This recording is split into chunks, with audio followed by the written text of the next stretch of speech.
Okay guys, I want to do a little video going through one of our forms. This is not a job that John has sold yet. This is a job that John and I are working on getting the guy a discounted price. And with some of what Caesar's doing, and this is mostly sort of like Tommy and me to work on probably next week, and it could even be, September when Tommy's back. But there's a few things about the form that I just want to make clear to everyone. So here's the major idea on the form. The big idea, and basically everybody has different things that we're responsible for in this. What I'm trying to do is make sure the form is clear to Tony and future installers, because we're going to end up probably hiring other installers, what we're looking for, what the job actually needs to be installed. Tommy and John, and maybe me at some point, but for sure Tommy and John and any future sales guys that we hire, they want to make sure the form is very clear to the homeowner of it's a sales pitch, right? It's an estimate. And so really what we need is to be very clear, because I don't think I'm clear yet. I don't think John is either. And I just don't think we've decided or we know for sure which of these fields are going to the homeowner. That's one reason I basically created this estimate form that Caesar is working on, versus which of these are essentially withheld from them in the estimate, but it's revealed to them at the time of the contract. So basically that's the goal, in my opinion, is we want a form that has limited information that's useful for the client in making the decision to choose to go with us. John's doing a really good job on that part. But then what we need is more information that goes directly to Tony. In other words, most of the information will not be visible until it turns into a contract. They put their down payment. At that point in time, it immediately, or even before the down payment to the client, it goes with the contract. Here's the full details, the full job scope, so make sure they sign off on it. And once they put their down payment in, the full job scope goes to Tony. So just a couple things I want to point out.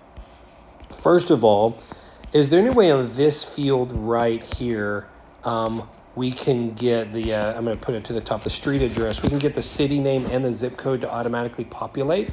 The very reason for that being that we're going to at times have turf be delivered, and these delivery companies are kind of crazy. If they happen to get the wrong, no zip code, or they don't know what town it is, they won't deliver the turf, and that screws us big time on the day of install. So I'd like the street address.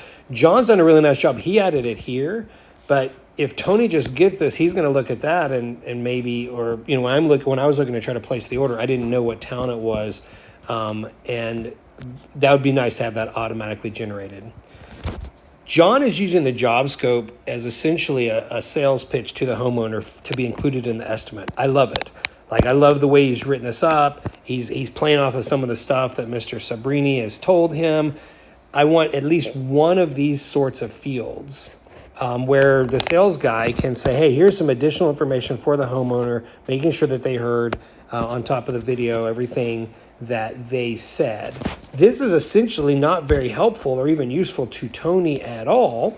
In fact, ultimately, at some point, we're not going to want our pricing to go to our installers. We don't want them to know how much we're charging for certain things, because then they might start charging us more. Tony, I'm not worried about that when we start working with other vendors. So we want something that gets included, like a bulk statement to gets included in that estimate form that Caesar's working on, but we don't want all of this included. I think we're on that. There's no video file here. This was a hard one to do a video. I understand why John didn't do one. The guy didn't really know what he wanted. The guy was sort of like making things up as they go. But now, when the guy's asking for a discount, a video would be really helpful. Even John, if it was only to the point, and Tommy, when you get there, to say, hey, for now, there's a lot of changes potentially in the place. We don't have the concrete poured yet. But for now, what the estimate is for is this. 1,200 square feet of artificial grass over here with some binder board, and right here is going to be turf strips. We have it at 80. That's subject to change once the concrete is poured. And be sure, guys, when you shoot those job videos, to start from where the eye is going to start, off the back door or from the street, and then you walk up on it. That will give Tony and I a really good idea of how to face the turf. Okay, so the video here is hurting. No video is hurting my ability to be able to give a discount on this one. Total square foot, this one's a little tricky, but in my opinion, this is just standard artificial grass installation. In other words, turf strips should not be included in this number. We need a separate field for turf strips, which we don't yet have. That made it difficult for John. Obviously, don't take any of this as criticism. The point is, we are building this thing from scratch, and we're trying to do it at 1,000,000 miles an hour because Tommy's throwing, we're already getting a bunch of leads coming in, which is fantastic. In a month, we'll have all this stuff sorted out, and you guys will be pros.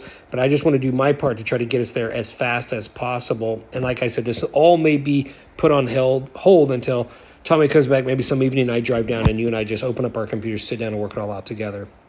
Turf type. This is what they have selected. That's fantastic. Project quote has to be on there. Obviously, the guy needs to know what the overall project's going to cost. This is what C's is currently working on. I want to have a division now of that 13.9. What's costing what? What did the turf strips add to that? What did the zeolite add to that? What did the bender board add to that?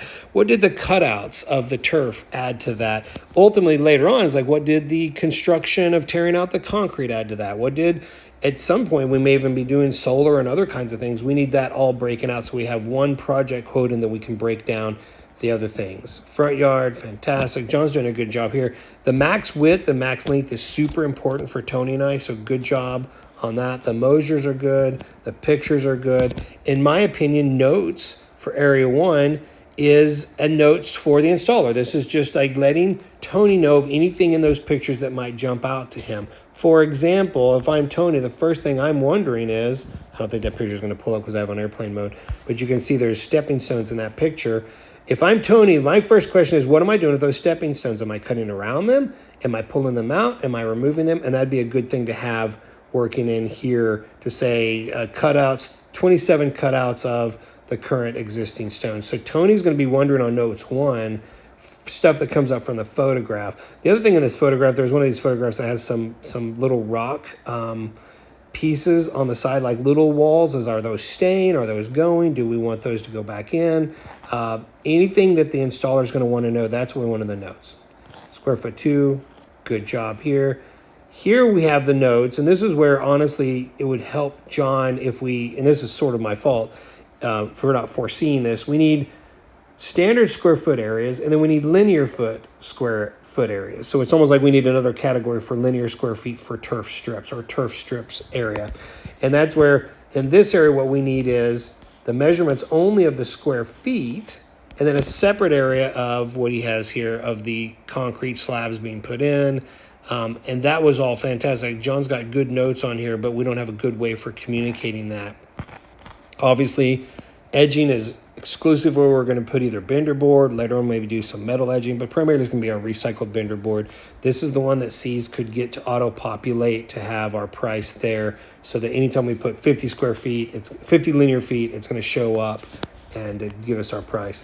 Infill, you might have more than one infill, right? You might have silica in the front yard, camo in the back. Dog prep and camo fill are not mutually exclusive. You could have someone that has let's say they have 5 kids. They want to make their backyard safe for kids. And there's only one area in the backyard. They want some dog prep. So the point on that is we need more note areas on here, or just the installers or the sales guys need to put notes everywhere, which would probably, in my opinion, down here should be our overall project summary. So here, John's doing another good job. He's putting the sales on here. It's going to look awesome. Fantastic.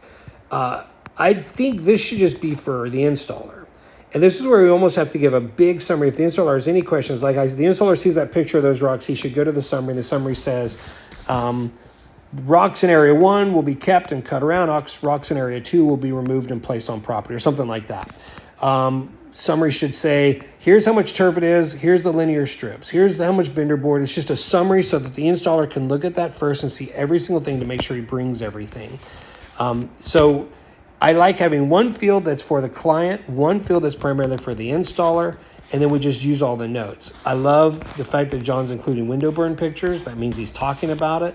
I love that he's doing a drop-off photo. He's telling us the drop-off photo. In this case, additional demo or removal, if there's no notes on here for the installer to know what that is, and at this point, if we've priced something and we don't know, wait, what if we promised that we would demo that we have no way to communicate to the client? If we had a video, then we'd have it there as well, but we need it here also. And extensive weeds, when I'm looking at these pictures, I'd rather John be nervous than, be cautious, because he is being, but there's nothing here. When we're thinking of extensive weeds, we're thinking of over a foot tall. Someone needs to bring a weed whacker in there before we can even pull it out. So in my opinion for these, this should have been no. for extensive weeds. And I think that this is just removing a couple of pavers. You could have additional demo removal, but you definitely got to have a note down here for the client or for the installer. And so maybe this is even Tommy and I going back through this and making very clear which of these fields are going to go to the client as a part of the estimate and which of these are going to be held until the very end. We do want the client, before they sign the contract, to see everything, and then we primarily need the installer to see everything. And that's what I'm good at, is trying to make sure that Tony has everything that he needs. And honestly, we're a few weeks in. John's doing a really good job. Tommy will pick it up fast. I'm proud of all that's being thrown to John, and he doesn't have the additional benefit of running a couple of leads or watching someone else do it. So John, you're being a pro. Keep it up. Most of this is that we're realizing the tool that you're going on to property with doesn't quite set you up for the kind of success that we had hoped it would. But we'll get it figured out. I'm really encouraged. Looking forward to a huge rest of this year, and who knows what next year holds. Looking forward to it, guys.